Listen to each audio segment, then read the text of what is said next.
नमस्कार दोस्तों। तो आज हम फिर हाजिर हैं एक नए सेशन में, जिसमें हम जून 2024 के करंट अफेयर्स को डिस्कस करने वाले हैं। और मैं बता देना चाहता हूं कि ये जो करंट अफेयर्स हैं ये आने वाली यूकेपीएससी, यूपीपीएससी, एमपीपीएससी और एचपीपीएससी की जो परीक्षाएं हैं, इसके साथ भी आरपीएससी और बीपीएससी, इन सब के साथ आरओ और भी जितनी भी परीक्षाएं होती हैं जिनमें वन लाइनर करंट अफेयर्स पूछे जाते हैं, उनके लिए ये सेशन उपयोगी होगा। ठीक है, तो स्टार्ट करते हैं। पहली जो न्यूज़ है कि 1 जून को वर्ल्ड मिल्क डे मनाया गया है। एक मिनट। वर्ल्ड मिल्क डे मनाया गया है 1 जून को। ये मनाता कौन है? Food and agriculture organisation. उसके बाद 1 जून को ही ग्लोबल पेरेंट्स डे भी मनाया गया है, जो यूनाइटेड नेशन जनरल असेंबली के द्वारा मनाया जाता है। उसके बाद फिर न्यूज़ है 3 जून को वर्ल्ड बाइसिकल डे होता है, और इसको कौन मनाता है? WHO। तो बाईसाइकिलिंग डे मनाने का मेन उद्देश्य है कि लोगों को बाईसाइकिलिंग और उससे रिलेटेड हेल्थ के लिए जागरूक करना। और फिर 4 जून को जो बच्चे वायलेंस का शिकार हैं उनके खिलाफ जागरूकता फैलाने के लिए ये 4 जून को ये दिवस मनाया जाता है। ठीक है। उसके बाद 5 जून को वर्ल्ड एनवायरनमेंट डे होता है, जो कि 1973 से स्टार्ट हुआ था। और फिर उसी के मतलब क्यों स्टार्ट हुआ था? क्योंकि 5 जून 1972 को स्टॉकहोम कॉन्फ्रेंस में UNEP की स्थापना हुई थी, यूनाइटेड नेशन एनवायरनमेंट प्रोग्राम की। और इसी के साथ इसकी जो थीम थी 2023 के लिए, वो थी सॉल्यूशन। एक मिनट। थीम जो थी वो थी सॉल्यूशंस टू प्लास्टिक पॉल्यूशन। तो जैसा कि सबको पता है कि इस समय प्लास्टिक पॉल्यूशन एक सबसे बड़ी समस्या है, तो उसी को एड्रेस करने के लिए 2023 की थीम थी। और अब अगर 2024 की थीम की बात करें तो वो है land restoration, desertification and drought resilience. तो मतलब सब तरह के जो क्लाइमेट से इश्यूज़ हो रहे हैं उनके खिलाफ रेजिलियंस की बात कर रहे हैं। और स्लोगन क्या था? अवर लैंड। और फिर उसके बाद किस देश ने होस्ट किया था? सऊदी अरब। उसके बाद आगे चलते हैं। 18वीं लोकसभा हुई थी, 18वीं लोकसभा के चुनाव हुए थे। तो उसमें से टोटल 543 सीटें थी। 543 में 542 के परिणाम आए थे, और एक जो सीट रह गई थी उसमें गुजरात की सूरत सीट से मुकेश दलाल वो निर्विरोध ही चुन लिए गए थे। उसके बाद अगर और देखें तो एनडीए गठबंधन को बहुमत मिली थी, जिसमें से 292 सीट्स मिली थी उन्हें। और जो सबसे लार्जेस्ट अपोजिशन रहा था वो इंडिया अलायंस रहा था, जिसको 234 सीटें मिली थी। अब एनडीए में बीजेपी को 240 सीटें मिली थी। अब जैसे पीएससी वाले क्या करते हैं, वो यही पूछ लेते हैं कि एनडीए को कितनी सीटें मिली थी, इंडिया अलायंस को कितनी सीटें मिली थी। तो ये आपको याद रखना होगा। और उसमें बीजेपी को 240, टीडीपी जिसके जो हेड है वो चंद्रबाबू नायडू, उनको 16 सीट मिली है। और जेडीयू नीतीश कुमार वाली पार्टी, इनको 12 सीट्स मिली थी। उसके बाद इंडिया अलायंस का अगर बात करें तो इंडिया अलायंस में सबसे लार्जेस्ट सिंगल पार्टी थी वो कांग्रेस थी, जिसको 99 सीट्स मिली थी।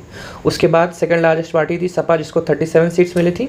उसके बाद तृणमूल कांग्रेस, ममता बनर्जी वाली, इनको 29 सीट्स मिली थी। आगे चलते हैं तो टॉप 3 पार्टी तो पता ही हमें, बीजेपी 240, कांग्रेस 99, सपा 37।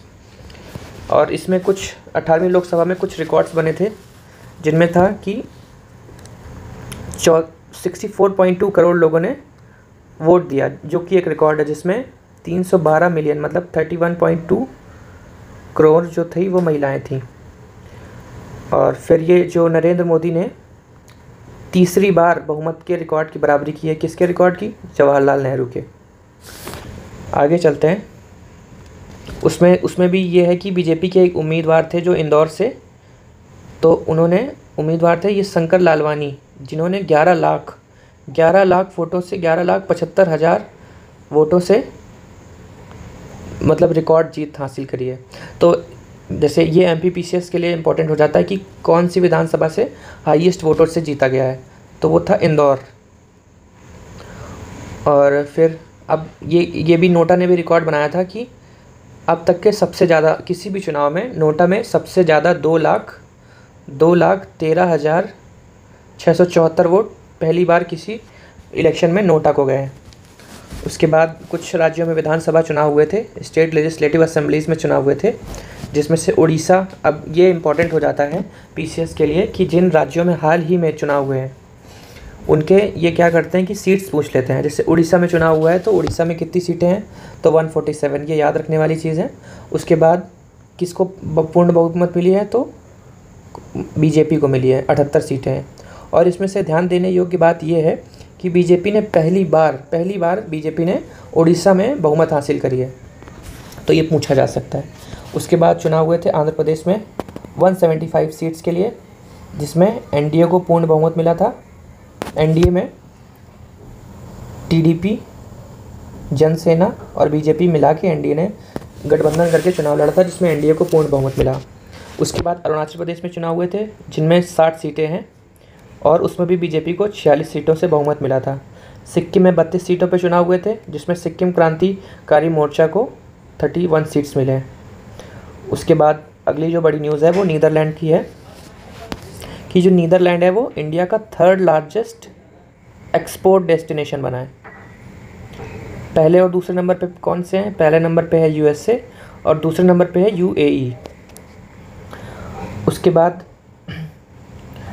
अगली न्यूज़ है कि दक्षिण कोरिया ने अपनी राष्ट्रीय अंतरिक्ष एजेंसी की मतलब नेशनल स्पेस एजेंसी की स्थापना करी है। नेशनल स्पेस एजेंसी की स्थापना करी है।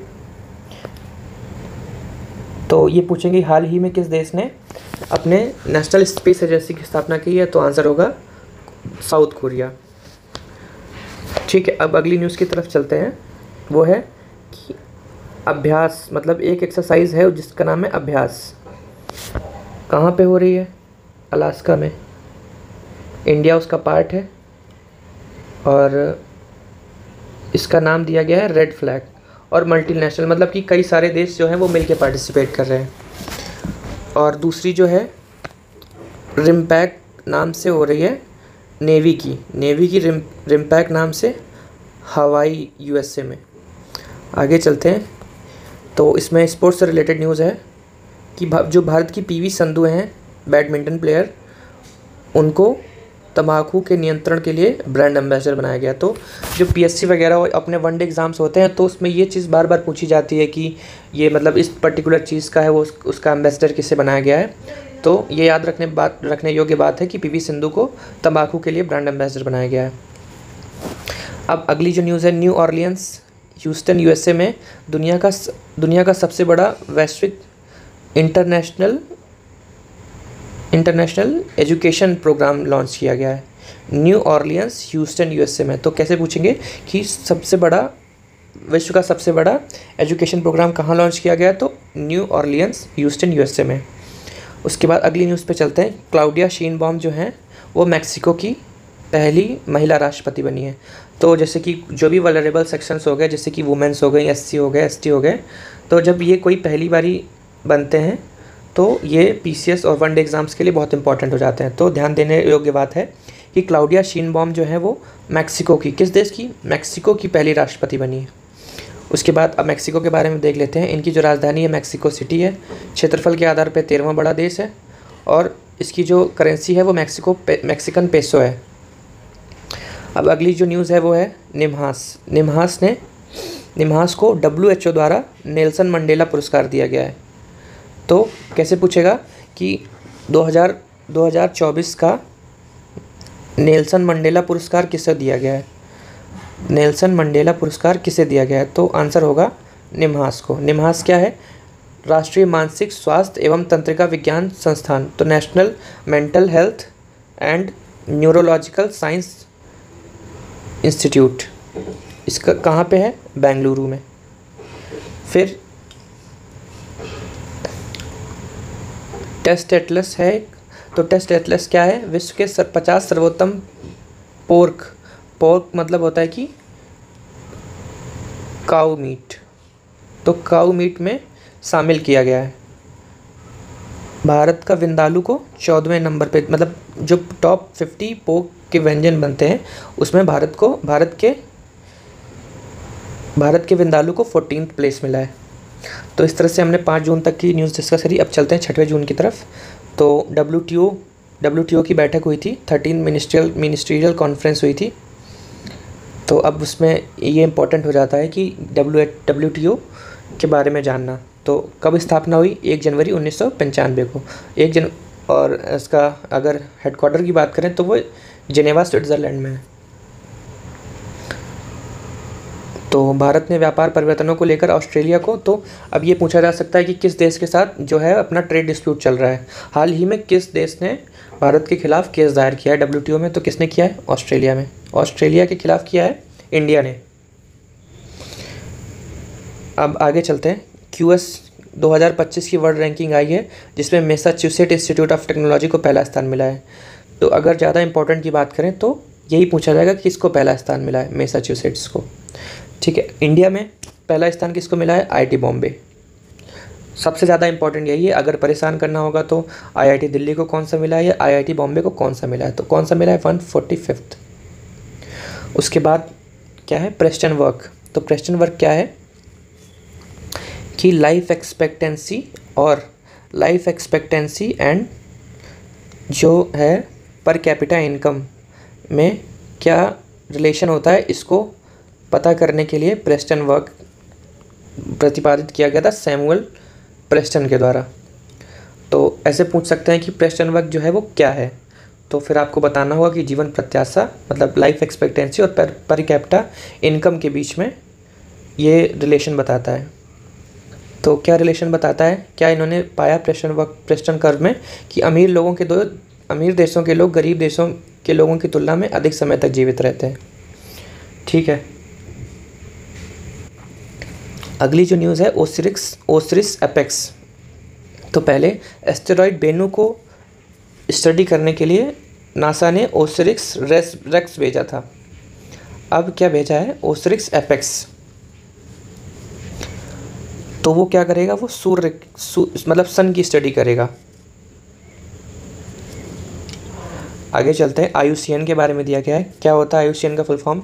International union for conservation of nature. कब स्थापित हुआ? 1948 में। हेडक्वार्टर ग्लैंड स्विट्ज़रलैंड में है।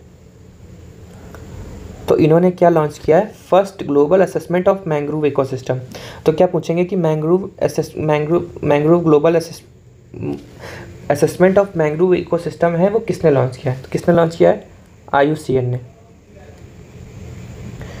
ठीक है। आगे चलते हैं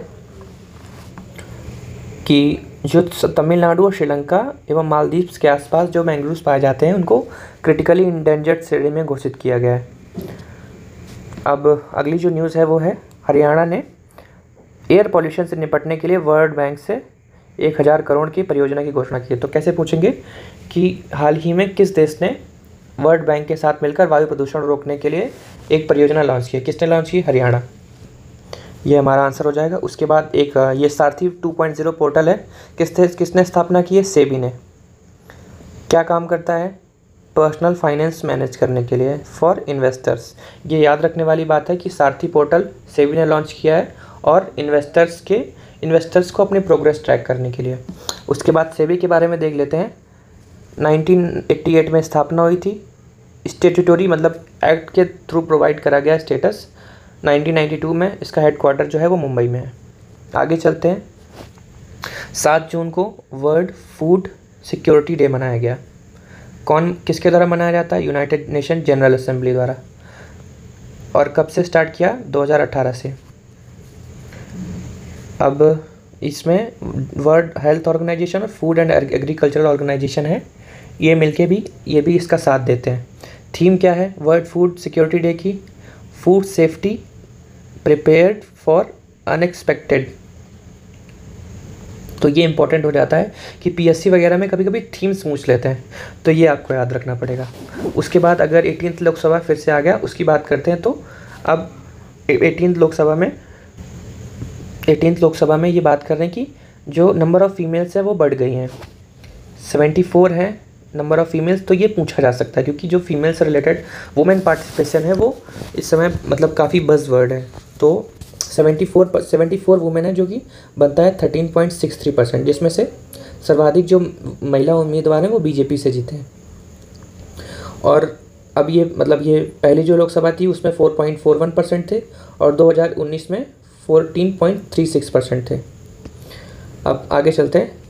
कोनोनेंको एक रूसी अंतरिक्ष यात्री हैं जो इंटरनेशनल स्पेस स्टेशन के 5वें मिशन पे हैं। उन्होंने क्या किया, उन्होंने कौन सी उपलब्धि हासिल की है कि अंतरिक्ष में 1000 दिन बिताने वाले, मतलब लगभग देखा जाए तो ऑलमोस्ट 3 इयर्स। तो ये इम्पोर्टेंट हो जाता है। क्या पूछेंगे कि हाल ही में किस देश के अंतरिक्ष यात्री ने 1000 दिन इंटरनेशनल स्पेस स्टेशन पे 1000 दिन व्यतीत करे हैं। तो वैसे हो सकता है तो रूस हो सकता है, या हाल ही में मतलब 1000 दिन व्यतीत करने वाले व्यक्ति का क्या नाम है, तो कोनोनेंको कौन है, ऐसे करके पूछा जा सकता है। और उसके बाद जून 2024 में 2 नए रामसर स्थल घोषित किए गए हैं, जिसमें नागी बर्ड सेंचुरी और नकटी बर्ड सेंचुरी दोनों ही बिहार के हैं।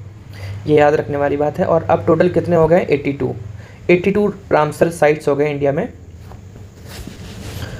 अब एक बायो फार्मास्यूटिकल अलायंस घोषित करी गई है। किसने घोषित करी है, Bharat, south Korea, USA, Japan और यूरोपियन यूनियन ने मिलके।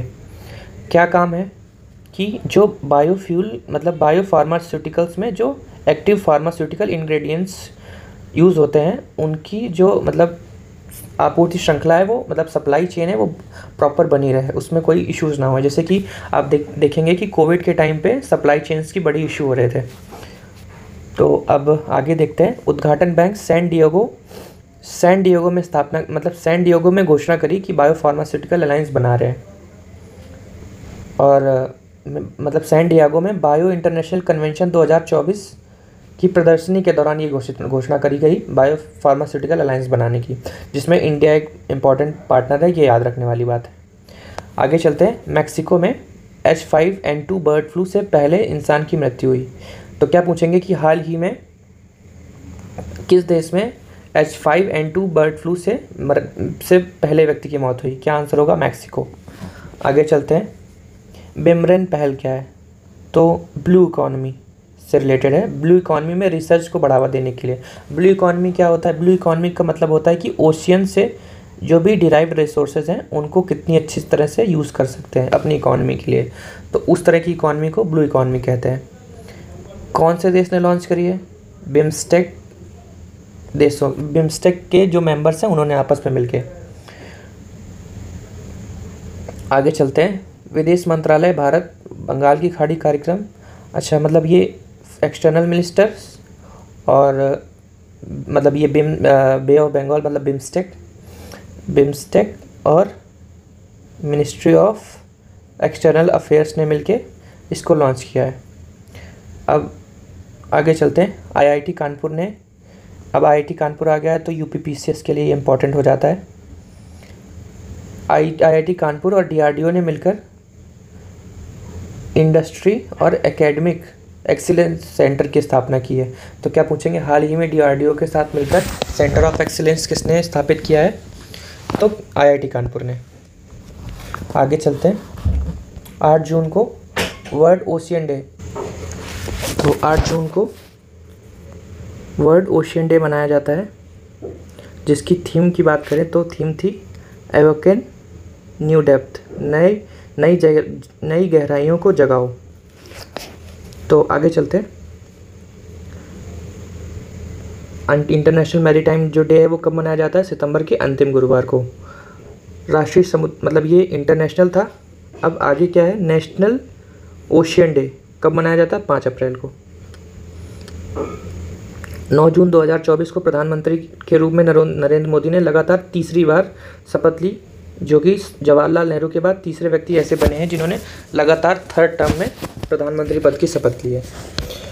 अब जो मतलब 18th लोकसभा थी उसमें जो नए मतलब कैबिनेट में जो मंत्री बने हैं उनमें कौन कौन से मंत्री को कौन कौन सा पोर्टफोलियो दिया गया, ये बात कर रहे हैं। अमित शाह को गृह मंत्रालय, होम मिनिस्ट्री और मिनिस्ट्री ऑफ कोऑपरेटिव्स, किरण रिजिजू को संसदीय कार्य और ministry of minority affairs, Rajnath Singh defence minister, Nirmala Sitharaman finance minister और कॉमर्स मिनिस्टर, धर्मेंद्र प्रधान को है एजुकेशन मिनिस्ट्री, एस जयशंकर को फॉरेन मिनिस्ट्री और इनको नितिन गडकरी जी को मिनिस्ट्री ऑफ रोड ट्रांसपोर्ट। तो आप पाएंगे कि ज़्यादा बदलाव नहीं हुए, ये भी पहले यही थे, ये भी यही थे और इनको, और ये सिर्फ बदलाव हुआ है शिक्षा मंत्री में, विदेश मंत्री एस जयशंकर ही थे। उसके बाद और ध्यान देने वाली बात है शिवराज सिंह चौहान, तो ये MPPCS के लिए इंपॉर्टेंट हो जाता है। शिवराज सिंह चौहान को farmer and rural development ministry मिली है, JP नड्डा को ministry of health and family welfare और ministry of chemical and fertilizers, Manohar Lal Khattar को मिनिस्ट्री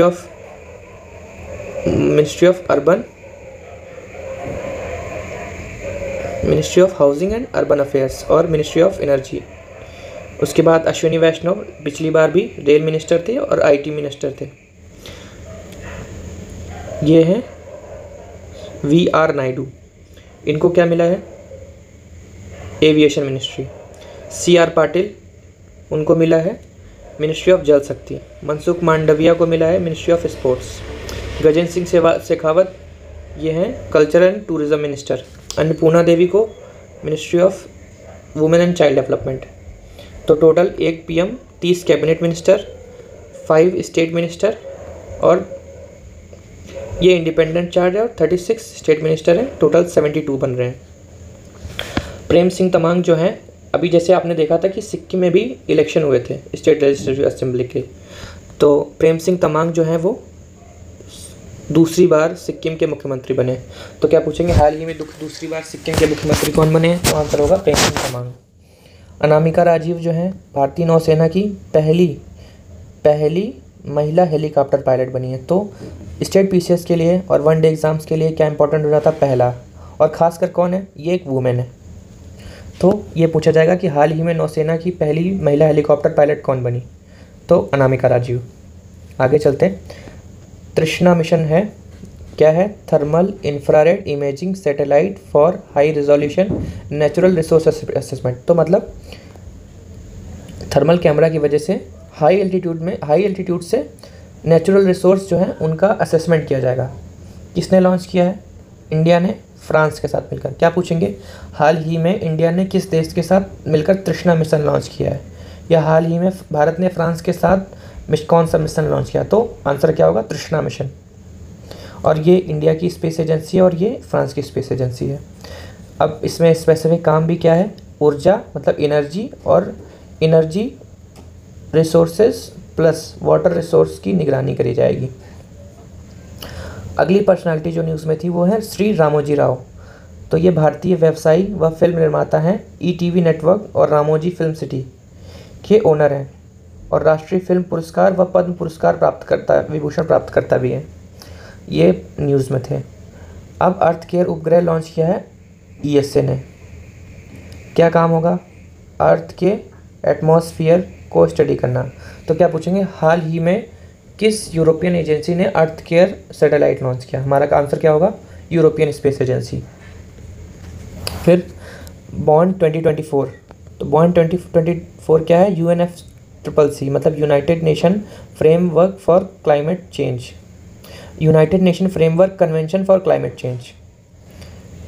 ठीक है, तो इनके 16th जो सेशन था उसमें बॉन्ड 2024 लॉन्च, मतलब बॉन्ड 2024 में ये लॉन्च हुआ था। अब स्पोर्ट्स से रिलेटेड न्यूज़ है।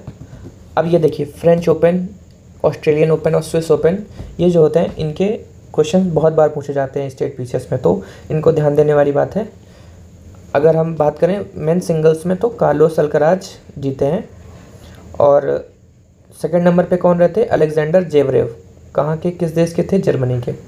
आजकल क्या कर रहे हैं कि पहले पूछते थे सिर्फ ये कौन है, मतलब किसने जीता, अब पूछते हैं कि कार्लोस अल्कराज हैं वो किस कंट्री से हैं। अगर और स्टेप जाना होता है तो पूछते हैं कि कौन उप विजेता रहा था, रनर अप, तो अलेक्जेंडर जेवरेव। और अगर फीमेल सिंगल्स की बात करें तो ईगा स्वाट, आप ये देख लीजिएगा, ईगा स्वियाटेक पोलैंड की हैं और जो रनर अप रही थी वो जैस्मिन पाओलिनी थी, इटली की। अगर मेन डबल्स की बात करें तो मार्सेलो एरेवालो और मेट पाविक की जोड़ी रही थी। और अगर फीमेल डबल्स की बात करें तो कोको गाफ और कैटरीन सिनियाकोव की जो जोड़ी थी वो विनर रही थी। मतलब फीमेल और ये होता है मेल डबल्स और ये होगा फीमेल डबल्स, ऐसे ही कुछ होगा, महिला युगल लिखा हुआ है। और अगर मिक्स डबल्स की बात करें तो लॉरा सी जेमेंट और ए रोजर वैसलिन ये विनर रहे थे। आगे चलते हैं। 12 जून को world day against child labour मनाया गया और ये यूपीएससी का क्वेश्चन है कि ILO 182 कन्वेंशन किससे रिलेटेड है। तो ILO 182 कन्वेंशन जो है वो 12 जून को अपनाया गया था, इसलिए 12 जून को international world day against child labour मनाया जाता है। इसकी थीम क्या थी? Let's act on our commitments and child labour. आइए अपनी प्रतिबद्धताओं पर कार्य करें और बाल श्रम को समाप्त करें। अब ये जो चाइल्ड है वो एक वल्नरेबल सेक्शन हो जाता है, तो इनकी जो थीम है वो इम्पोर्टेंट हो जाती है, तो ये आपको याद कर लेना है। भारतीय संविधान के अनुसार अगर चाइल्ड को देखा जाए तो 14 साल से कम का बच्चा चाइल्ड की डेफिनेशन में आता है। और अगर ILO की बात करें तो ILO के हिसाब से 18 ईयर से कम जो भी बच्चे बच्चियां हैं वो चाइल्ड की श्रेणी में आते हैं। अब 1999 में ILO कन्वेंशन नंबर 182 और 138 के क्रियान्वयन को आगे बढ़ाने हेतु बाल श्रम के सबसे बुरे रूपों पर कन्वेंशन को अपनाया गया था। मतलब 1999 में ये कन्वेंशन नंबर 182 और 138 को अपनाया गया था और 2024 में इसकी 25वीं वर्षगांठ है। अब जैसे कि सिल्वर जुबली हो, गोल्डन जुबली हो और प्लेटिनम जुबली हो तो ये इंपॉर्टेंट हो जाते हैं। तो आपको ये याद रखना है कि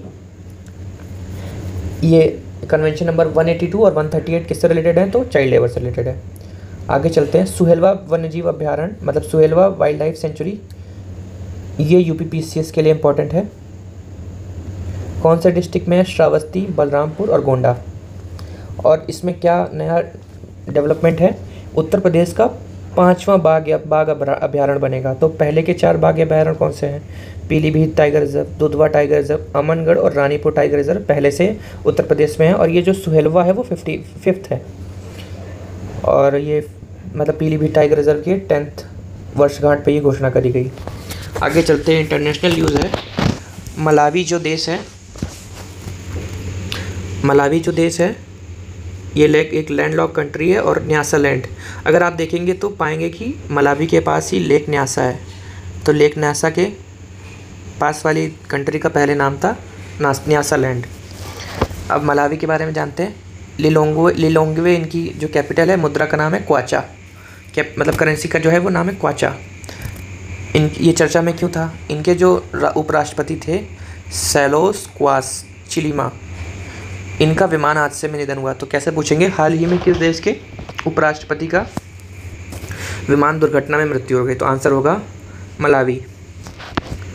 और उनके साथ इनकी जो मतलब पूर्व प्रथम महिला थी उनकी भी डेथ हो गई। ठीक, अगली जो न्यूज़ है वो सोर्स कोड। सोर्स कोड क्या है? एक बुक है जो माइक्रोसॉफ्ट के जो संस्थापक हैं बिल गेट्स का संस्मरण है। आगे चलते हैं। निज्वी नोवगोरोड रूस का एक शहर है, यहाँ पे ब्रिक्स की मीटिंग होगी और भारत की तरफ से जो रिप्रेजेंटेटिव होंगे दम्मू रवि होंगे, जयशंकर नहीं होंगे। अगर जयशंकर नहीं है तो ये इंपॉर्टेंट है। जैसे कि लास्ट ईयर पूछा था कि मतलब जैसे RO की जो परीक्षा हुई थी उसमें से पूछा गया था कि एक पर्सनैलिटी ने, भारत की तरफ से किस पर्सनैलिटी ने एक पर्टिकुलर मीटिंग में हिस्सा लिया और नाम था जयशंकर। तो ये याद रखने वाली बात है कि जयशंकर जी ने नहीं लिया, दम्मू रवि हैं, उन्होंने इंडिया की तरफ से पार्टिसिपेट किया गया है। और इसमें मतलब जो ब्रिक्स की मीटिंग हुई थी उसमें इम्पोर्टेंट क्या था development? Egypt, Iran, UAE, Saudi Arabia and Ethiopia ने ज्वाइन कर लिया है ब्रिक्स। ठीक है, अब इसमें एक इम्पॉर्टेंट क्या है और पूर्णकालिक सदस्य में, और इसमें एक इम्पॉर्टेंट बात क्या है कि अर्जेंटीना ने पहले जो है वो सहमति दी थी, लेकिन अर्जेंटीना में इकोनॉमिक क्राइसिस हुई थी तो उन्होंने विड्रॉ कर लिया था। अब फिर मोदी 3.0 की बात होने लगी, तो अब नई कैबिनेट ने जो पहला फैसला लिया था कि PM किसान सम्मान निधि की 17th किस्त जारी करी थी। ठीक है, आगे चलते हैं। 13 जून को वर्ल्ड एल्बिनिज़म अवेयरनेस डे मनाया गया। आयोजित करता है यूनाइटेड नेशन जनरल असेंबली। तो एल्बिनिज़म क्या होता है कि मेलानिन की अनुपस्थिति के कारण क्या होता है कि देखने की समस्या, मतलब जो देखने की क्षमता होती है उसमें समस्या होती है, और स्किन कैंसर होता है जो कि एक रेयर और नॉन कम्युनिकेबल जेनेटिक डिसीज़ है। 14 जून को विश्व रक्तदाता दिवस मनाया गया। किसने मनाया? वर्ल्ड हेल्थ ऑर्गेनाइजेशन ने। क्यों मनाया जाता है? क्योंकि 14 जून 1868 में कार्ल लैंडस्टीनर का जन्म हुआ था। और कार्ल लैंडस्टीनर कौन है? जिन्होंने रक्त समूह में, मतलब ब्लड ग्रुप में RH फैक्टर की खोज की थी। तो कैसे पूछेंगे कि RH फैक्टर की खोज किसने की थी? अभी स्टैटिक का पार्ट भी हो जाता है, ठीक है। तो स्टैटिक का पार्ट भी हो जाता है कि RH फैक्टर की खोज किसने की थी? कार्ल लैंडस्टीनर ने। और इसमें से एक नोट है कि रक्त परिसंचरण तंत्र, ब्लड सर्कुलेशन सिस्टम की खोज किसने की थी? विलियम हार्वे ने। और ये बुक का नाम है कि इसमें प्रकाशित हुआ था। अब वर्ल्ड पीस इंडेक्स में 2024 में कौन सी रैंकिंग है इंडिया की? 126वीं। और सबसे लास्ट में कौन है? यमन। पहला कौन है? आइसलैंड। तो इंडिया की कौन सी है, ये इम्पोर्टेंट है। फर्स्ट कौन है और लास्ट कौन है, ये इम्पोर्टेंट है। लास्ट कौन है? यमन। फर्स्ट कौन है? आइसलैंड। इंडिया की है 126। बस काम खत्म। 126 2023 में थी, और अभी कितना हुआ है? 116 हो गई है। ये याद रखने वाली बात है कि जो 126 थी वो 2013 में थी, और अब हो गई है 116। 2023 में थी, अब हो गई है 116, ठीक है। वैश्विक शांति के स्तर में, मतलब वैश्विक शांति भंग हुई है। आगे चलते हैं। कुवैत में आग, एक 7 मंजिला इमारत में आग लगी है। तो ऐसे पूछ सकते हैं कि हाल ही में किस देश में 7 मंजिला इमारत में आग लगी। वैसे ऐसे तो पूछेंगे नहीं, तो कुवैत आंसर है, ये याद रखना है। अब कुवैत के बारे में देख लीजिए कि इनकी जो करेंसी है वो दीनार है, जो कैपिटल है वो कुवैत सिटी है। अब यूनिवर्सिटी ग्रांट कमीशन के बारे में न्यूज़ है कि कॉलेजेस में वर्ष में 2 बार, मतलब पहले क्या था कि एक बार ही एकेडमिक सेशन चालू होगा, अब क्या है कि 2 बार, मतलब 2 टाइम्स हम इनरोल कर सकते हैं। अगली जो है वो यूएनओ से रिलेटेड है, यूनाइटेड नेशन ऑर्गेनाइजेशन। इन्होंने क्या किया है? International year of quantum science and tech घोषित किया है। तो कैसे पूछेंगे कि हाल ही में किस संस्था द्वारा 2025 को international year of quantum science and tech year घोषित किया गया है? तो आंसर होगा यूनाइटेड नेशन ऑर्गेनाइजेशन। इसमें से एक नोट है कि भारत सरकार ने 2023 में 6000 करोड़ रुपए का नेशनल क्वांटम मिशन लॉन्च किया था। अब ये की पर्सनालिटी है लेफ्टिनेंट जनरल उपेंद्र द्विवेदी, जो हैं लेफ्टिनेंट जनरल मनोज पांडे के स्थान पर थल सेना प्रमुख बनेंगे। तो क्या पूछेंगे? हाल ही में थल सेना प्रमुख के पद पर किसे नियुक्त किया गया? तो लेफ्टिनेंट जनरल उपेंद्र द्विवेदी। अब विद्युत रक्षक क्या है? विद्युत रक्षक भारतीय सेना द्वारा आरंभ इंटरनेट ऑफ थिंग्स पे आधारित रैंकिंग, सुरक्षा और नियंत्रण प्रणाली है। तो ये पूछेंगे कि विद्युत रक्षक किससे रिलेटेड है? तो आपको ये याद रखना है कि इंडियन आर्मी की रैंकिंग, सुरक्षा एवं नियंत्रण प्रणाली से रिलेटेड है। आगे चलते हैं। एप्पल ने क्या किया है? माइक्रोसॉफ्ट को पछाड़कर दुनिया की सबसे, मतलब हाईएस्ट वैल्यूएशन कंपनी बन गई है। तो किस तरह से क्वेश्चन पूछेंगे? हाल ही में विश्व की सर्वाधिक वैल्यूएशन वाली कंपनी कौन सी बनी है? तो सब लोग सोचेंगे गूगल, बट गूगल नहीं है।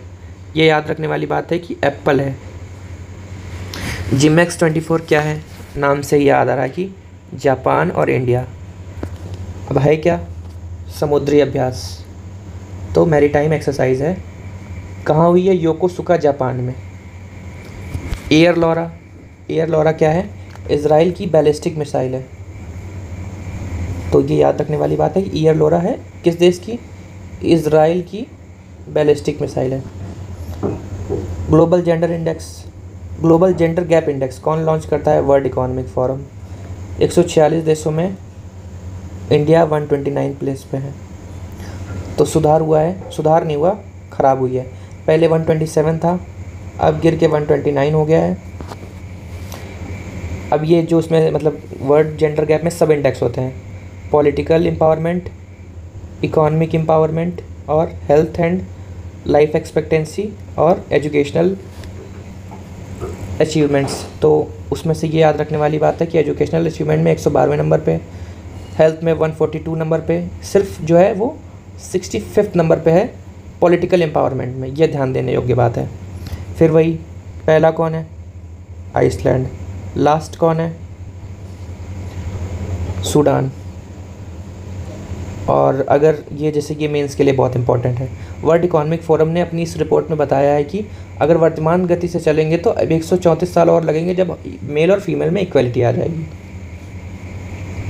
अब नए मुख्यमंत्री जो बने थे, जो पहले बताया था कि इन देशों में चुनाव हुए हैं, तो सिक्किम के बने प्रेम सिंह तमांग, अरुणाचल के बने पेमा खांडू, डिप्टी सीएम भी हैं चौना मीन, और आंध्र प्रदेश के चंद्रबाबू नायडू सीएम बने, डिप्टी सीएम बने पवन कल्याण। उड़ीसा में मोहन चरण मांझी को है सीएम पद मिला है। डिप्टी सीएम 2 बने पार्वती परिदा और केवी सिंहदेव। इसमें से एक नोट है कि देश का पहला डिप्टी सीएम जो है वो अनुग्रह नारायण सिन्हा बने थे बिहार के लिए। अब ये बीपीएससी के लिए इम्पोर्टेंट हो जाता है कि जो देश के पहले डिप्टी सीएम थे कौन थे? अनुग्रह नारायण सिन्हा बिहार से। अब पूर्व राष्ट्रपति नीलम संजीवा रेड्डी ने कहा था कि डिप्टी सीएम हाथ की अवांछित उंगली है, मतलब ऐसी उंगली है जिसकी कोई आवश्यकता नहीं है।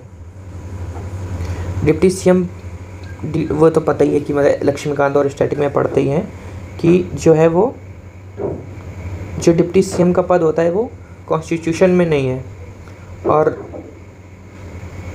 अनुच्छेद 163 के तहत कैबिनेट मंत्री के तहत उसे माना जाता है। आगे चलते हैं। कोच्चि केरला में जनरेटिव आर्टिफिशियल इंटेलिजेंस क्या होता है? जैसे कि चैट जीपीटी हो गया, मतलब कि हमारे प्रॉम्प्ट पे कुछ ना कुछ वो जनरेट कर दे। तो यहाँ पे कोच्चि केरला में जनरेटिव आर्टिफिशियल इंटेलिजेंस पे इंटरनेशनल कॉन्फ्रेंस हुआ था। तो क्या पूछेंगे, हाल ही में जनरल आर्टिफिशियल इंटेलिजेंस पर इंटरनेशनल कॉन्फ्रेंस कहाँ हुई थी? कोच्चि केरला में।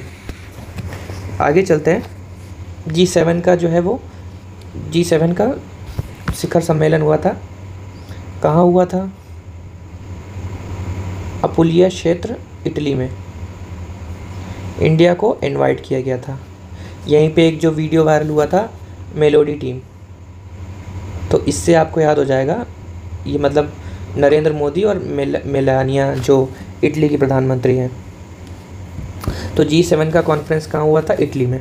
इंडिया को इनवाइट किया था। अब G7 को याद कर, G7 कंट्रीज़ हैं उनको याद करने की ट्रिक है। Juice, GF, France, Germany, England, Canada, और ये है इटली, USA, और ये एक बचता है,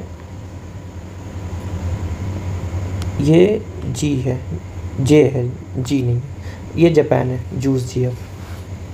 ठीक है, तो ऐसे याद हो गया। 1975 में इसकी स्थापना हुई थी। परमानेंट हेडक्वार्टर इनका कहीं है नहीं। अब ये जो मतलब इनवाइटी थे टर्की, इंडिया, अल्जीरिया और अर्जेंटीना। EU ने भाग नहीं लिया था। और ये कुछ इनवाइटी और हैं, Brazil, Jordan, Kenya, Mauritania, African union, Tunisia, UAE, Ukraine और वेटिकन सिटी। और ये कुछ फाइनेंशियल इंस्टीट्यूशन है, IMF, OECD, UN, world bank. और फिर एक रिपोर्ट है ग्लोबल इकोनॉमिक प्रॉस्पेक्टस रिपोर्ट। कौन लॉन्च करता है? World bank. तो इन्होंने बताया है, ये जैसे पूछ लेते हैं कि हाल ही में ग्लोबल इकोनॉमिक प्रॉस्पेक्टस रिपोर्ट के आधार पर कितनी GDP वृद्धि का अनुमान लगाया गया, तो आंसर होगा 6.6%। और ये क्या इंपॉर्टेंट है, भारत 2024-25 में सबसे तेज़ी से बढ़ने वाली अर्थव्यवस्था बना रहेगा। आगे चलते हैं। 17 जून को world day to combat desertification and drought मनाया गया। कौन मनाता है? UN general assembly. और जो अगर हम डेजर्टिफिकेशन के जो कारण हैं उनकी बात करें तो सबसे बड़ा जो कारण है वो है वाटर, मतलब जल अपर्दन है, वाटर वेदरिंग। और फिर ये क्या है कि डिफॉरेस्टेशन, और ये है मतलब जो विंड इरोजन है, ये भी वाटर इरोजन है। वाटर इरोजन और विंड इरोजन ये मेजर कारक हैं। वर्ष 2030 तक भारत में 21 मिलियन हेक्टेयर क्षतिग्रस्त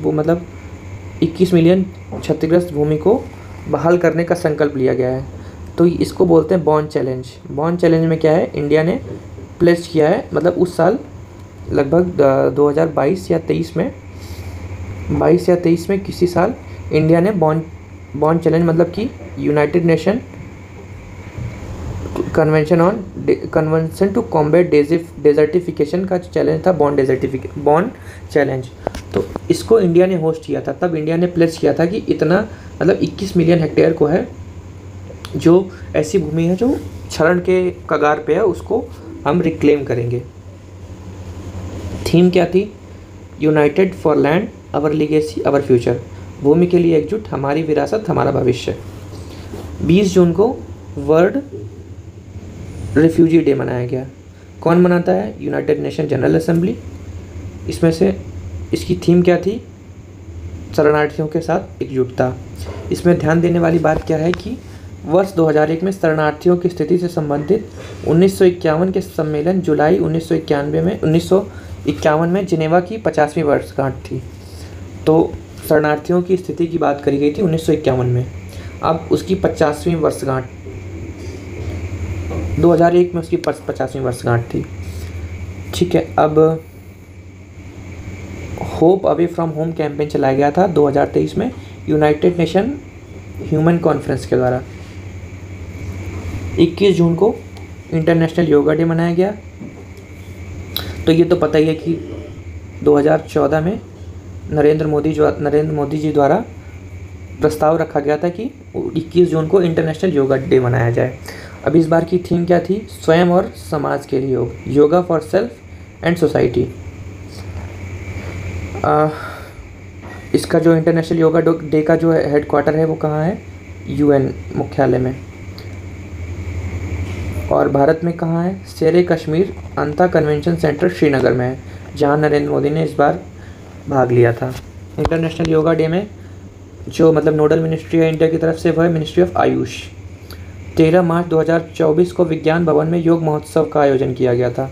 और तब थीम क्या थी, योगा फॉर वुमेन एम्पावरमेंट। ये याद रखने वाली चीज़ है। 22 जून को इंटरनेशनल रेन फॉरेस्ट डे मनाया गया।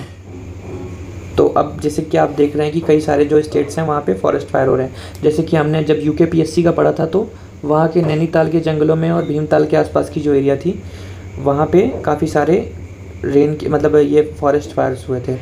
तो उसी से रिलेटेड है कि रेन फॉरेस्ट डे मनाया गया 22 जून को। अगर सबसे बड़े वर्षा वनों की बात करें तो सबसे पहले नंबर पे अमेज़न आता है, दूसरे नंबर पे कॉन्गो आता है।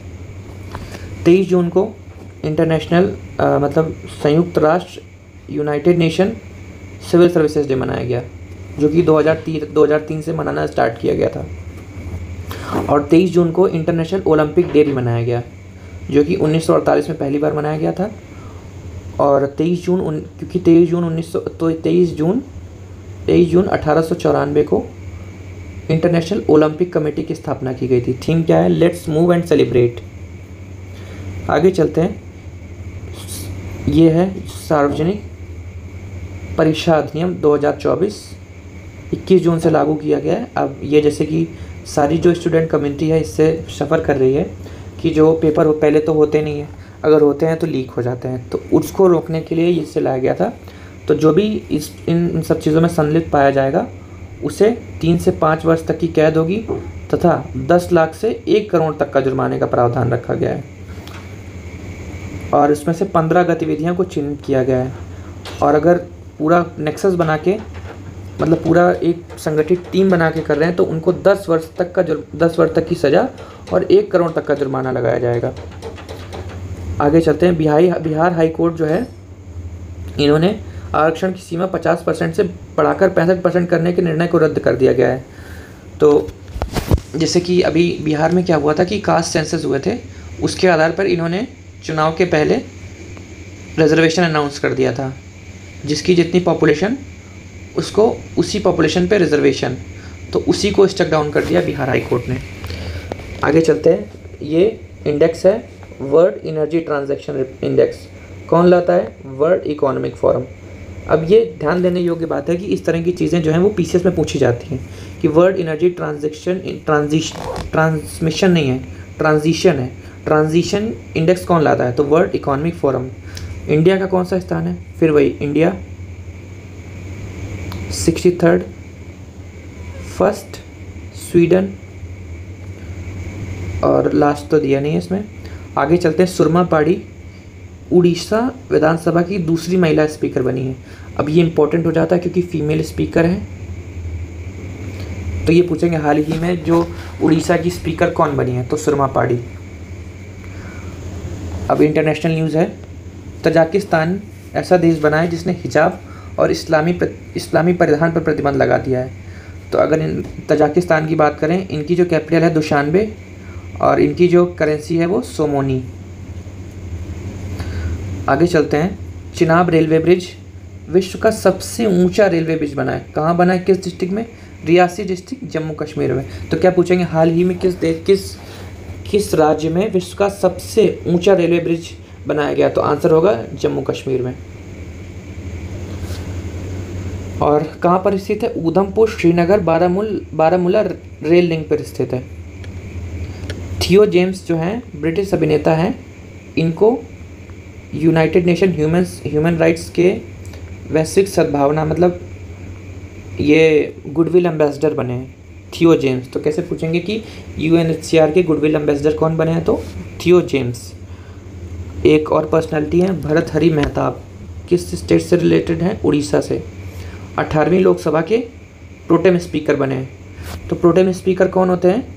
कि जब कोई नई लोकसभा बनती है तो नई लोकसभा के नए स्पीकर बनने से पहले क्या होता है कि उनको जो सारे एमपीज़ होते हैं उनको ओथ दिलानी होती है। तो ओथ दिलाने के लिए जो कन्वेंशन है कि जो ओल्डेस्ट जो एमपी होता है उसको प्रोटेम स्पीकर का पद दिया जाता है। कौन नियुक्त करता है? राष्ट्रपति। आगे चलते हैं।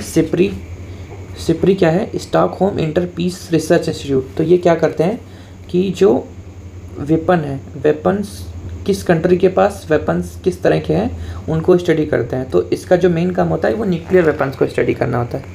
तो टोटल 9 देश हैं जिनके पास जो है वो न्यूक्लियर पावर है। तो कैसे पूछ सकते हैं कि कितने देशों के पास न्यूक्लियर पावर है? तो आंसर होगा 9, जिसमें से रूस और अमेरिका के पास ही 90% हथियार है। तो ध्यान देने योग्य बात यह है कि जो कंट्रीज़ हैं वो पीस के जो खुद को पीस का गुडविल एम्बेसडर कहते हैं वो खुद ही 90% हथियार ओन करते हैं। उसके बाद फिर ये स्टॉक पाइल्स की संख्या दी है रूस, यूएसए, और उसके बाद भारत का 6ठे स्थान पर नंबर आता है।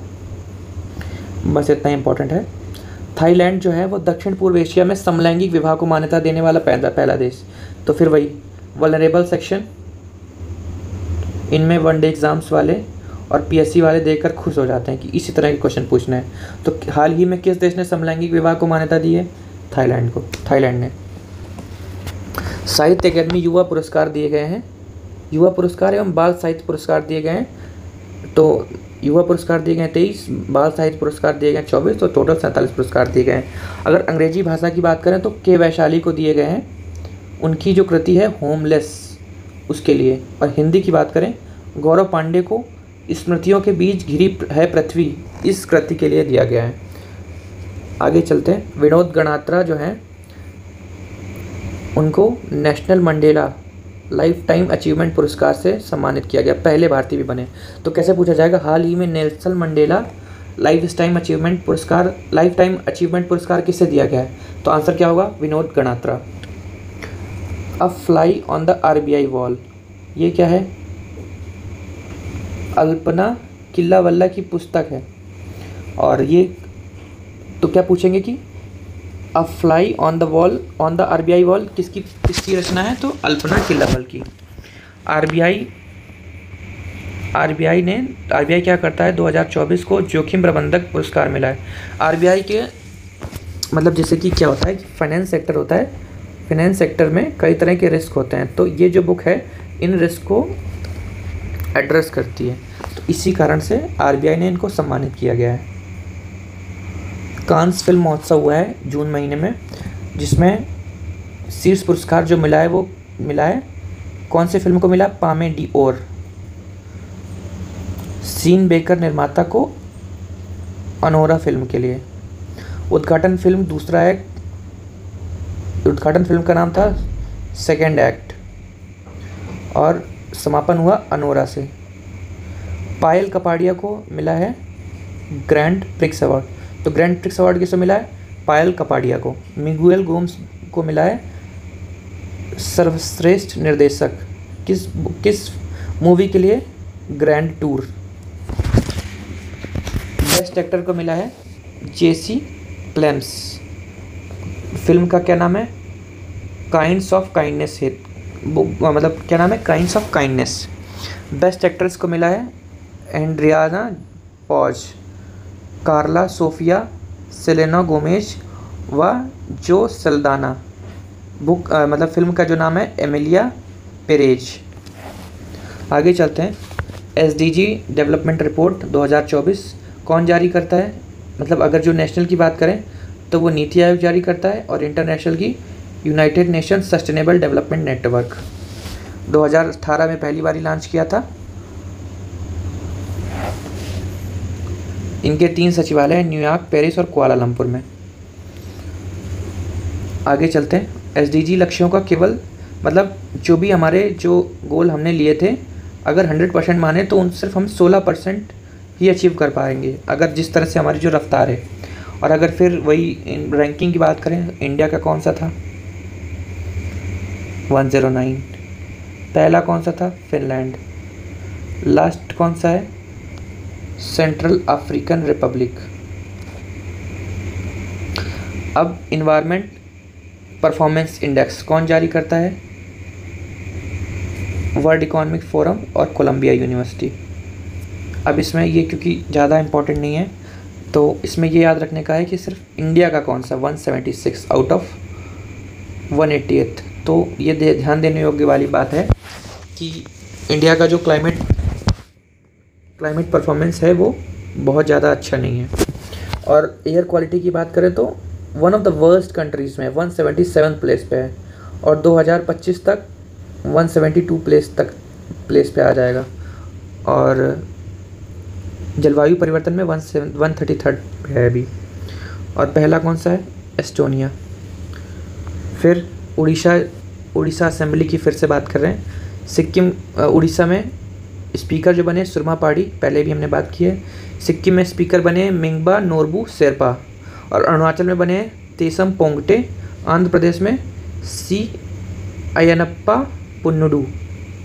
और फिर अब लोकसभा की बात हो गई। अब इसमें अनुच्छेद भी इम्पोर्टेंट हो जाते हैं, क्योंकि जो पीएससी और स्टेट वनडे एग्ज़ाम्स होते हैं वो आर्टिकल्स बहुत ज़्यादा पूछते हैं। तो स्टेट लेजिस्लेटिव असेंबली आर्टिकल 180 में दिया है, और जो मतलब लोकसभा है वो आर्टिकल 95 में बात करी गई। अब तक 3 प्रोटेम स्पीकर हुए हैं जो स्पीकर भी बने हैं, जैसे जीवी मावलंकर, सोमनाथ चटर्जी और सरदार हुकुम सिंह। ये ऐसे प्रोटेम स्पीकर हुए हैं जो आगे चल के स्पीकर भी बने हैं। आगे चलते हैं। खालू बार युद्ध स्मारक की स्थापना करी गई है। भारतीय सेना ने कारगिल विजय दिवस की 25वीं वर्षगांठ के उपलक्ष्य में लद्दाख में खोला गया है। तो कैसे क्वेश्चन आएगा कि खालू बार युद्ध स्मारक पहले तो किस की स्मृति में? तो कारगिल स्मारक की, कारगिल युद्ध की स्मृति में। कहाँ स्थापना की गई? तो लद्दाख में। 18वीं इंटरनेशनल फिल्म फेस्टिवल हुआ है मुंबई में आयोजित। कहाँ आयोजित है? मुंबई में। तो भारतीय फिल्म द गोल्डन थ्रेड को सर्वश्रेष्ठ डॉक्यूमेंट्री हेतु गोल्डन कोच पुरस्कार दिया गया है। कोच का मतलब होता है शंख, तो गोल्डन कोच अवार्ड किसको मिला? द गोल्डन थ्रेड को। निर्देशक कौन है? निष्ठा जैन। सार मिल्क एस्टोनियाई मूवी जो है उसको सर्वश्रेष्ठ लघु कथा शॉर्ट फिल्म कैटेगरी में नामित किया गया और उसे पुरस्कार भी मिला है। कौन निर्माता है? मतलब ये निर्माता नहीं, रजत शंख नहीं, मतलब ये सिल्वर कोच। तो गोल्डन कोच ये गोल्डन फर्स्ट नंबर का होगा, और सेकंड नंबर पे सिल्वर कोच मिला है। आगे चलते हैं। वर्ल्ड इन्वेस्टमेंट रिपोर्ट कौन लाता है? UNCTAD, UNCTAD. अब इसके बारे में जान लेते हैं। 1964 में स्थापना हुई। हेडक्वार्टर है जिनेवा में, जिनेवा स्विट्ज़रलैंड। यूनाइटेड नेशन सचिवालय के अंतर्गत आता है। और इसकी रिपोर्ट में क्या फाइंडिंग्स हुई हैं कि भारत का FDI जो है वो 2023 में तेज़ी से गिरा है। क्यों गिरा है तो सबको पता है कि जब पूरे वैश्विक मंदी चल रही है, तो जब उनके पास खुद के पास इन्वेस्ट करने का नहीं होगा तो वो हमारे में कहाँ इन्वेस्ट करेंगे। ठीक। ठीक है। तो 48, ये देखिए कितना इम्पोर्टेंट बात है, 48 से गिरकर 38 हो गया है, 28 हो गया है, 43% की कमी आ गई है। और देखा जाए तो ये इंडिया जो है वो 15वें स्थान पर आ गया है, पिछली वर्ष 18वें स्थान पे था। अगर टॉप सोर्स की बात करें एफडीआई के, तो सबसे ज़्यादा जो एफडीआई है वो यूएसए से आता है, पहला यूएसए और सेकंड जो है वो चीन है। सोर्स नहीं है, ये बता रहे हैं कि सबसे ज़्यादा एफडीआई कहाँ आता है, तो पहला यूएसए और सेकंड चीन। अब ये महाराजगंज यूपी, तो यूपीपीएससी वाले सावधान हो जाए, ये पूछा जा सकता है। उत्तर प्रदेश सरकार ने पहला एशियाई किंग गिद्धों व लाल सिर वाले गिद्धों का संरक्षण के लिए प्रजनन केंद्र, मतलब ब्रीडिंग सेंटर स्थापित किया गया है। तो जैसे कि सबको पता है कि डाइक्लोफिनेक जो दवाई थी वो पोल्ट्री में यूज़ की जाती है। तो पोल्ट्री के जो प्रोडक्ट्स हैं, मतलब पोल्ट्री में यूज़ किए जाते हैं, तो जब ये मर जाते थे, तो जब इनका जो कैरकस होता है उसको जब गिद्ध खाते थे तो उनकी किडनियों में इन्फेक्शन हो जाता था, जिस कारण से मतलब जो गिद्ध है उनकी बहुत डेथ हो रही थी। तो अब उनकी जो संख्या है वो काफ़ी कम हो गई है। तो उसके लिए फिर महाराजगंज यूपी में इनका ब्रीडिंग सेंटर स्थापित किया गया है। कहाँ स्थापित किया गया है? महाराजगंज, उत्तर प्रदेश में। तो नाम क्या दिया है? जटायु संरक्षण व प्रजनन केंद्र। अब लाल सिर वाले गिद्ध की बात कर लें, IUCN की सूची में क्रिटिकली इंडेंजर्ड है। देखो जैसे मैंने बताया था कि संख्या बहुत कम हो गई थी। और 2001 में पिंजौर हरियाणा में भी इस तरह का संरक्षण केंद्र पहले स्थापित किया गया था। आगे चलते हैं। स्पेस वेरिएबल ऑब्जेक्ट मॉनिटर, ये क्या करता है? गामा रे बर्स्ट का अध्ययन करता है, जो मतलब कि स्पेस में जो कई सारी सेलेस्टियल बॉडीज़ हैं उनके मिलने से गामा रे बर्स्ट होता है, उनको अध्ययन करने के लिए, एक मिनट, उनको अध्ययन करने के लिए इसका मतलब इसकी स्थापना करी गई है। किसने स्थापना की है? China plus France. तो क्या पूछेंगे? हाल ही में किन देशों ने मिलकर स्पेस वेरिएबल ऑब्जेक्ट मॉनिटर की स्थापना करी है? तो चीन और फ्रांस।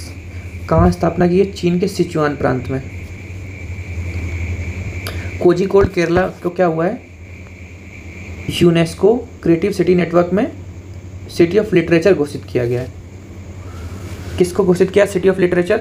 कोझिकोड केरला। भारत जो भारत का विमान बाजार है, एयरलाइन सेक्टर है, वो वर्ल्ड का 3rd लार्जेस्ट है। और ये देखिए कि कितना इंडिया में जो है वो इकोनॉमिक डेवलपमेंट हो रहा है, कि एक दशक पहले वो 5वें नंबर पे था और अब 3रे नंबर पे आ गया है। अब कितना बड़ा बाजार है कि ये कैसे गणना की जाती है? तो वो सीटों के आधार पर की जाती है। यूएसए में 84 मिलियन सीटें हैं, चीन में 65 मिलियन सीटें और भारत में 15 मिलियन सीटें हैं। लेकिन ध्यान देने वाली बात यह है कि जापान जो है उसकी जनसंख्या बहुत कम है, तभी भी 12 मिलियन सीटें हैं।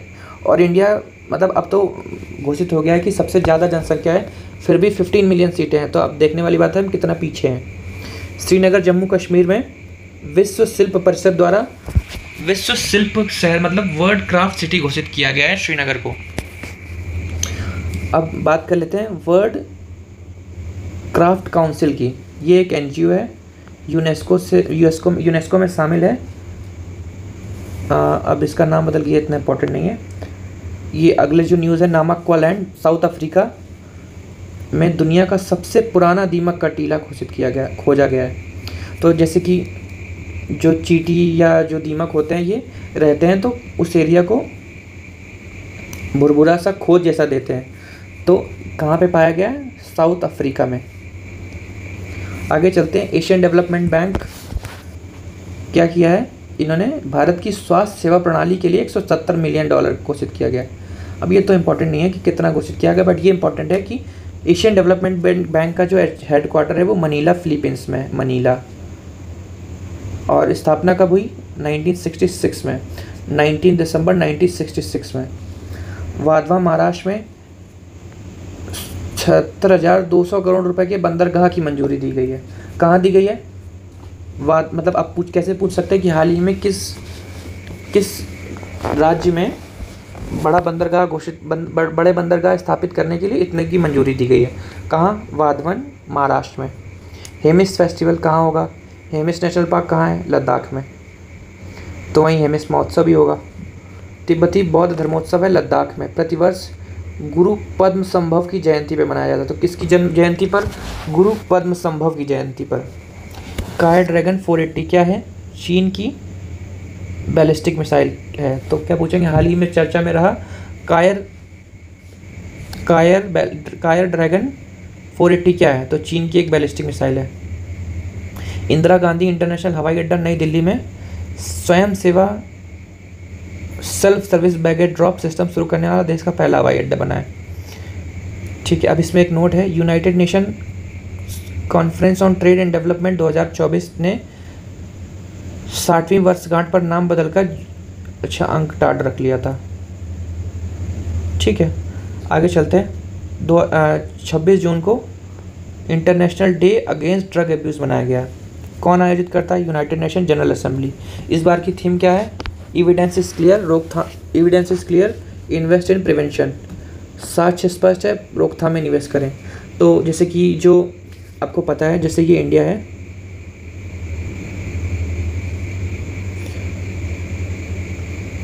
ठीक है, तो यहाँ पे क्या है, गोल्डन ट्रायंगल है और ये गोल्डन क्रेसेंट है। तो ये हैं ड्रग कैपिटल्स हैं और इनके कारण यहाँ पे और इन एरिया में ड्रग की बहुत समस्या है। तो अब ये जो थीम है वो इसी पे बात कर रही है कि साक्ष्य स्पष्ट है, रोकथाम में निवेश करना चाहिए हमें। मध्य प्रदेश राज्य कैबिनेट ने क्या किया है कि मंत्रियों को, ये सबसे बड़ा एप्रिशिएटेबल जो पहले की, अब मंत्रियों को भी आयकर का भुगतान करना पड़ेगा। पहले क्या करते थे कि राज्य सरकार करता था, अब मंत्री अपनी आय से भुगतान करेंगे अपने इनकम टैक्स का। राष्ट्रीय डायरिया रोको अभियान चालू किया गया है 1 जुलाई से 31 अगस्त 2024 के बीच में। किसने लॉन्च किया? स्वास्थ्य मंत्री जो हैं JP नड्डा द्वारा। वर्ष 2014 में भारत रोटा वायरस वैक्सीन शुरू करने वाला विश्व का पहला देश बना था। ठीक है, तो अब तो ये न्यूज़ पुरानी हो गई। मुंबई भारत का पहला AI समर्थित संस्थान बना है। यूनिवर्सल AI यूनिवर्सिटी कहाँ स्थापित की गई है? तो मुंबई में। साइमन मार्क कुलपति नियुक्त किए गए। संस्थापक जो हैं वो तरुण आनंद है। आगे चलते हैं। बिलन क्या है? सोमालिया की एकमात्र महिला मीडिया, वन वर्ल्ड मीडिया। अच्छा, मतलब महिला मीडिया क्या है कि सिर्फ महिलाओं के द्वारा मिलकर एक मीडिया चलाई जाती है, इसका नाम है बिलन। इसको one world media dose freedom ये अवार्ड मिला है। गांधीनगर गुजरात में क्या हुआ है? नेशनल डिफेंस यूनिवर्सिटी की स्थापना की गई। तो क्या पूछेंगे, हाल ही में नेशनल डिफेंस यूनिवर्सिटी की स्थापना कहाँ की गई? गांधीनगर गुजरात में। और international Olympic research and education centre भी खोला गया है। ब्रिक्स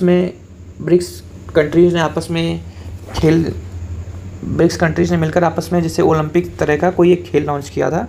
तो उसमें रूस को 507 पदक मिले हैं और भारत को सिर्फ 29 पदक मिले हैं।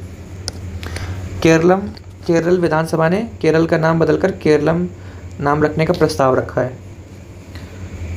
MSME 27 जून को MSME डे मनाया जाता है। कब मनाया जाता है MSME डे? 27 जून को। वर्ष 2017 में UNGA ने, मतलब कौन आयोजित करता है? United nation general assembly. ठीक है, MSME मंत्री कौन है? श्री जीतन राम मांझी। ठीक है, और थीम कौन सी थी 2024 में? कई संकटों के समय में सतत विकास को गति देने और गरीबी को मिटाने के लिए MSME की शक्ति व लचीलेपन, मतलब MSME की रेजिलियंस को यूज़ करके कई सारे संकट हैं उनको समाधान किया जाएगा। भारत की अगर बात करें तो MSME मंत्रालय है, उन्होंने स्मॉल इंडस्ट्री डेवलपमेंट ऑर्गेनाइजेशन की स्थापना की थी जिसको कहते हैं सीडो 1954 में। और फिर ये MSME मंत्रालय की स्थापना की हुई है 1999 में। पहले सीडो था, फिर वो बन गया ये मिनिस्ट्री। अब इन दोनों को अलग कर दिया गया सितंबर 2001 में। और 9 मई 2007 को MSME मंत्रालय एग्जिस्टेंस में आया। और MSME एक्ट कब पारित किया गया था? अक्टूबर 2006 में। अब ये PYQ है कि ये एक्ट कब लाया गया था? 2006 में। सिडबी की स्थापना कब की गई थी? 2 अप्रैल 1990 में। हेडक्वार्टर कहाँ है? लखनऊ में। फिर 18वीं लोकसभा की बात करें, स्पीकर, अब पहले प्रोटेम स्पीकर था, अब स्पीकर बन गए। कौन बना है? ओम बिरला। और विपक्ष के नेता राहुल गांधी बने। और ध्यान देने वाली बात है कि 10 वर्ष बाद यह पद भरा है। पहले क्या था कि अगर लीडर ऑफ अपोजिशन बनना है तो 1/10 है वो vote share, 1/10 number of seats होनी चाहिए। बट क्या हो रहा था कि जो अपोजिशन में पार्टी रह रही थी उनकी इतनी भी सीटें नहीं रह रही थी, क्योंकि बीजेपी आ रही थी वो काफ़ी बहुमत के साथ जीत रहे थे। तो इस कारण से जो मतलब प्रतिपक्ष के नेता को पहचान नहीं मिल पा रही थी। बट क्या हुआ कि सुप्रीम कोर्ट ने बोला कि अगर 1/10 सीटें नहीं हैं तो आप क्या करेंगे कि जो लार्जेस्ट अपोजिशन पार्टी है उसके किसी नेता को विपक्ष का नेता घोषित करेंगे। तो इस बार तो 10% सीटें जीत ही ली हैं, 55 सीटें, तो इस बार लगभग 90 से ज़्यादा सीटें मिली हैं कांग्रेस को।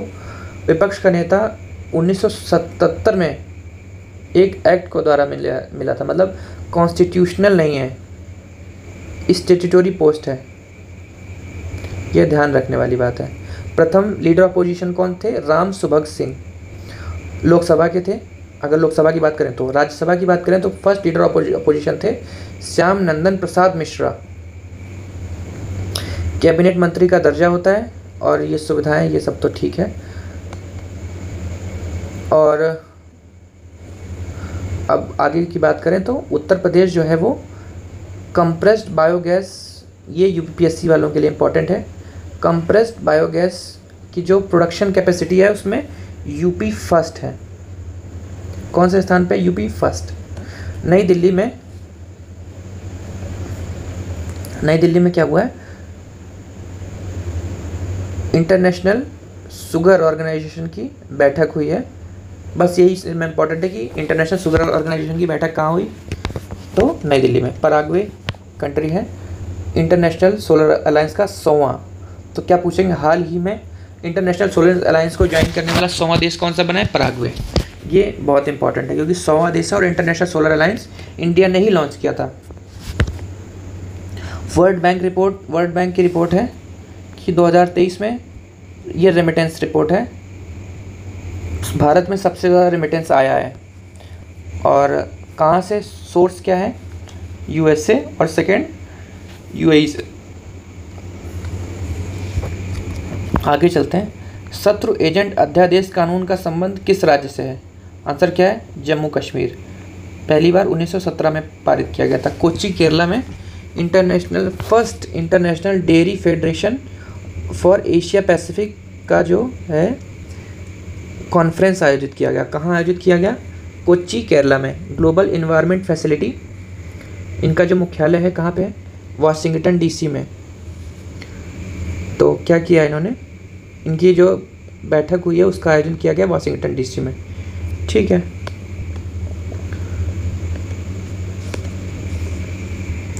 हंसा मेहता जो है वो यूनाइटेड नेशन जनरल असेंबली द्वारा कूटनीति में महिलाओं के अंतर्राष्ट्रीय दिवस के अवसर पर इन्हें सम्मानित किया गया है। मतलब हंसा मेहता को सम्मानित किया गया है। अब हंसा मेहता कौन है? तो अखिल भारतीय महिला सम्मेलन की अध्यक्ष और संविधान सभा की सदस्य रही हैं, देश सेविका संघ की अध्यक्ष रही, मतलब ये इनकी सदस्य रही हैं। ठीक है, अब ये इतना भी इम्पोर्टेंट नहीं है, ये इम्पोर्टेंट है। यूनाइटेड नेशन मानवाधिकार आयोग की दूसरी महिला प्रतिनिधि रही हैं। पहली कौन थी? एलोनोर रूजवेल्ट। ठीक है, अब आगे चलते हैं। तो क्या होता है कि कुछ स्टेट पीसेस में क्या होता है, पूछ लेते हैं कि कितना एमएसपी घोषित किया गया है। तो धान के लिए 2300, ग्रेड ए धान के लिए 2330 रुपये, 2320। और अगर ज्वार की बात करें, हाइब्रिड ज्वार के लिए 3371 और मालदंडी ज्वार के लिए 3421 रुपये एमएसपी की घोषणा करी गई है। बाजरा का एमएसपी जो है वो 2625, रागी के लिए 4290, मक्का के लिए 2225, तुअर के लिए 7550 और मूंग के लिए 8682 रुपये घोषित किया गया है। अगर उड़द की बात करें तो 7400 रुपये, मूंगफली के लिए 6783, सूरजमुखी के लिए 7280, सोयाबीन के लिए 4892 और तिलहन के लिए 9,267, नाइजर सीड के लिए 8,717। अगर कॉमर्शियल के लिए बात करें तो कपास के लिए कपास मीडियम स्टेपल के लिए 7,121 और कपास लॉन्ग स्टेपल के लिए 7,521 रुपये MSP घोषित किया गया है। 28 जून 2024 की बात करें अगर तो garden reach ship builders engineers ने क्या किया है, सस्टेनेबल गवर्नेंस चैंपियन अवार्ड जीता है। इसकी स्थापना कब हुई थी? कोलकाता में 1884 में। हॉकी इंडिया ओलंपिक के लिए पुरुष टीम घोषित की है, जिसके कप्तान है हरमनप्रीत सिंह और उप कप्तान है हार्दिक सिंह। कपिल देव की बात करें तो भारत के नए गोल्फ प्रमुख हैं। गोल्फ टूर ऑफ इंडिया के अध्यक्ष बने कपिल देव। कौन बना है गोल्फ टूर ऑफ इंडिया के अध्यक्ष? कपिल देव। फ्रीडम एज क्या है?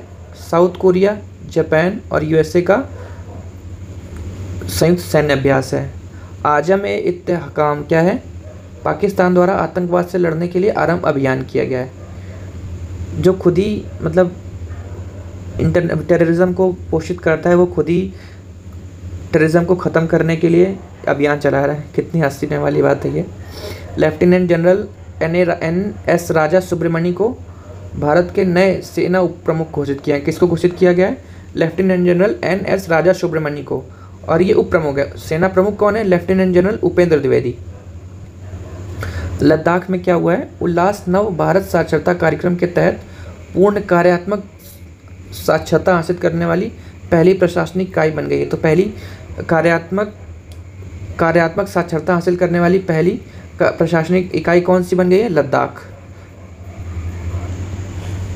अगली जो न्यूज़ है वो है सेंट ट्रोपेज, फ्रांस का है।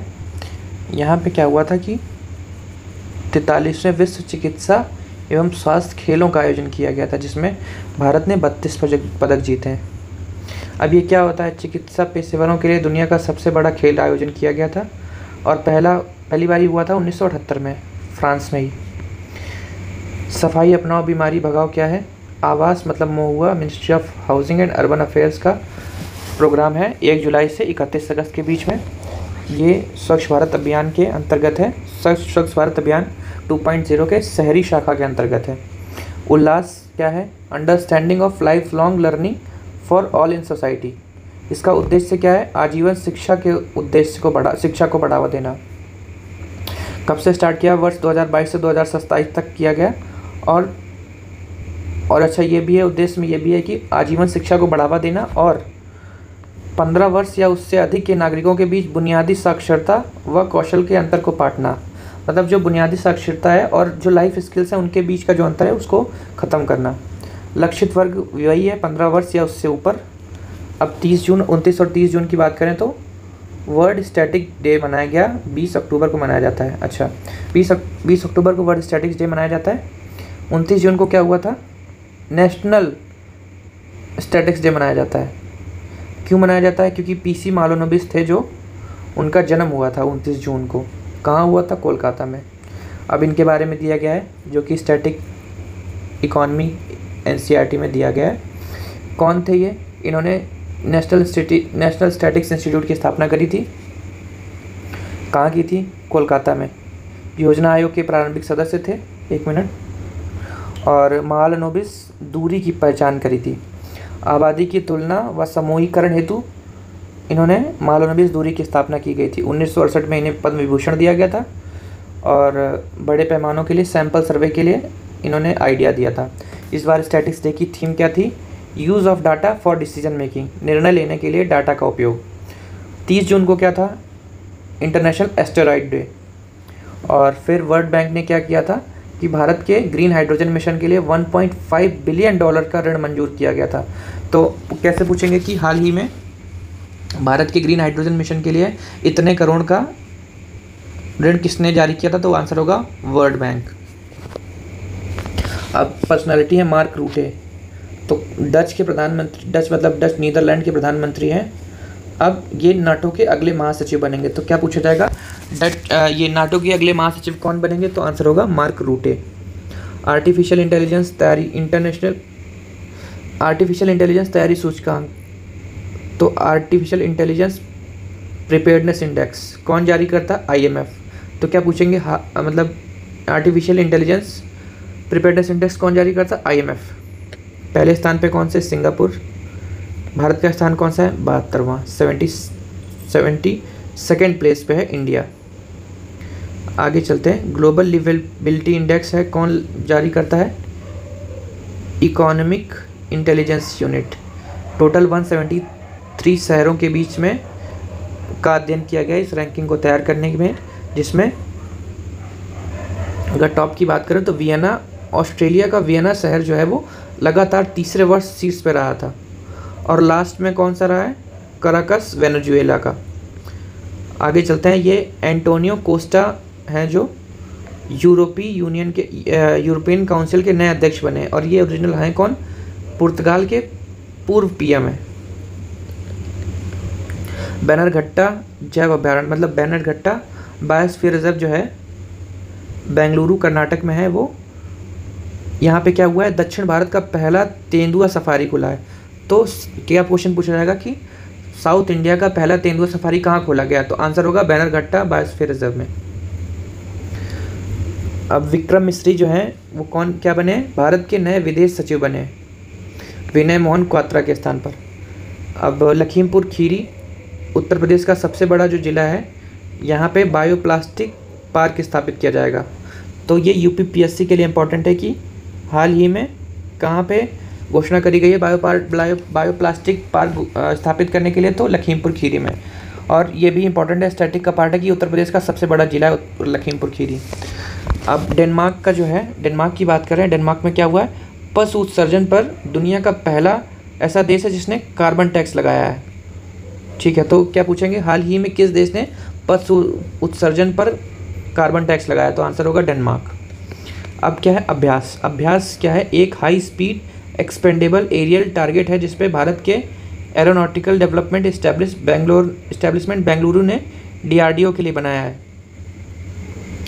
ठीक है, इसका काम क्या होगा, अभ्यास हेतु नकली दुश्मन विमान बनाना।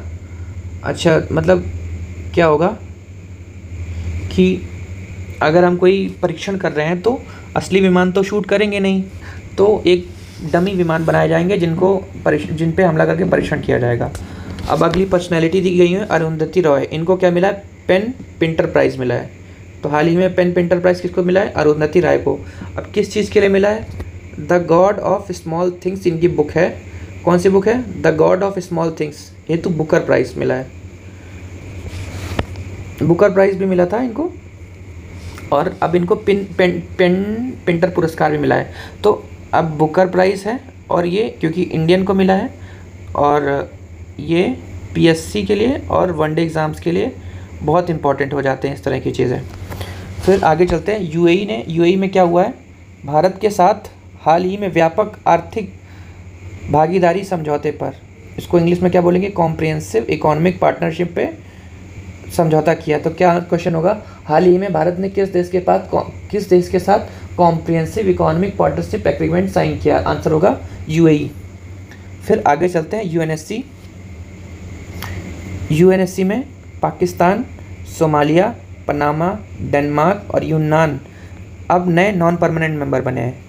तो जैसे कि पता है कि दो सालों के लिए बनते हैं, तो अब इनका जो टर्म होगा 1 जनवरी 2025 से चालू होगा। और किसकी जगह लेंगे, जापान, माल्टा, मोजाम्बिक, इक्वाडोर और स्विट्ज़रलैंड की जगह लेंगे। तो इनका जो मतलब अगर स्ट्रक्चर की बात करें UNSC के, तो यहाँ क्या होता है कि 5 परमानेंट होते हैं और 10 नॉन परमानेंट मेंबर्स होते हैं, और जिनको 2 वर्षों के लिए चुना जाता है। और प्रतिवर्ष 5 सदस्य सेवानिवृत्त होते हैं और उनकी जगह 5 नए आ जाते हैं। और जब इनका चुनाव होता है तो इसको क्या करते हैं कि पूरे वर्ड को जैसे जब लोकसभा वगैरह के चुनाव होते हैं तो कॉन्स्टिट्यूएंसी में बांट लेते हैं, तो ऐसे ही पूरे वर्ड को 4 क्षेत्रीय समूहों में बांटते हैं, जिसमें अफ्रीका व एशिया, पूर्वी यूरोप, लैटिन अमेरिका व कैरेबियन और पश्चिमी यूरोप व अन्य इस तरह के क्षेत्रीय समूह में बांटा जाता है। फिर उनसे चुनाव होते हैं। और ये तो है ही है कि सदस्य केवल क्षेत्रीय समूहों से उम्मीदवार हो सकते हैं। चुनाव कैसे होते हैं, संयुक्त राष्ट्र के उपस्थित और मतदान करने वाले सदस्यों के 2/3 बहुमत से। तो जितने भी प्रेजेंट एंड वोटिंग है उनके 2/3 के बहुमत से होता है। और इसमें क्या है कि पर्यवेक्षक और गैर स्थायी सदस्य मतदान नहीं करते हैं। ठीक है, अब ये क्या है, पर्सनैलिटी है IAS मनोज कुमार सिंह, ये उत्तर प्रदेश के नए मुख्य सचिव बने हैं। किनका स्थान लिया है, दुर्गा शंकर मिश्र का। तो इस तरह से हमने क्या किया है, जून 2024 के करंट अफेयर्स कंप्लीट कर लिया है। ठीक है, अगर ये अच्छा लगा हो तो कृपया लाइक शेयर और सब्सक्राइब ज़रूर करें। ठीक है, अब फिर मिलते हैं एक नए सेशन के साथ, तब तक के लिए शुभ रात्रि।